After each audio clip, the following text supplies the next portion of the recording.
Who is Allah? If we ask Muslims who Allah is, they will reply that God is the Creator, the All-Knowing. Their answer is not that much different from the answer we get from everyone else's about their God, but when it comes to the God Allah, there are lots of problems and we will go over them. Before we can understand the person of Allah, we need to understand His name. First, Muslims try to make us believe that Allah is the same as the God of Christianity and of Moses. They even try to convince us that Allah is an Aramaic word and that Jesus used it when he spoke in Aramaic. How true is this claim? When the movie The Passion of the Christ came out some years ago, Muslims took clips from the movie in which Jesus spoke Aramaic saying the name of God. They then used those clips to create their own videos in order to prove their claims that the name Allah is indeed Aramaic. The Aramaic word they were trying to adopt is ilah, el not el like Allah. Here's a quick and easy study in Quran 4:12-5. In Quran 4:12-5, there are two words for Allah, but they do not have the same meaning.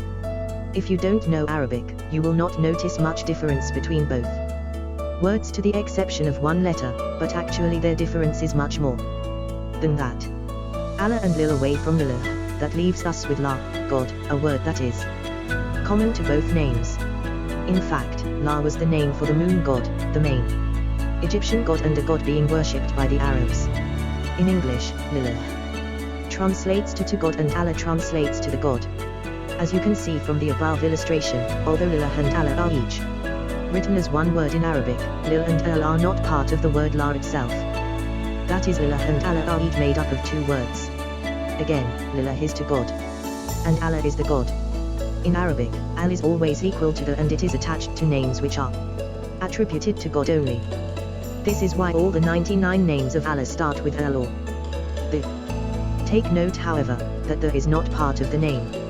It is just a language tool used to indicate that the name is unique to God. Only God can be given this distinction as long as it's a name, not a description. For example, we cannot say the Muhammad, because Muhammad is just a name for a person. Note that the names of the goddesses Al-Latitude and Al-Uza are very similar to Allah's name, as both begin with Al because they are deities. It is interesting to note that the Messiah is called Al-Masih in the Quran. It means he is the only Messiah in the whole world.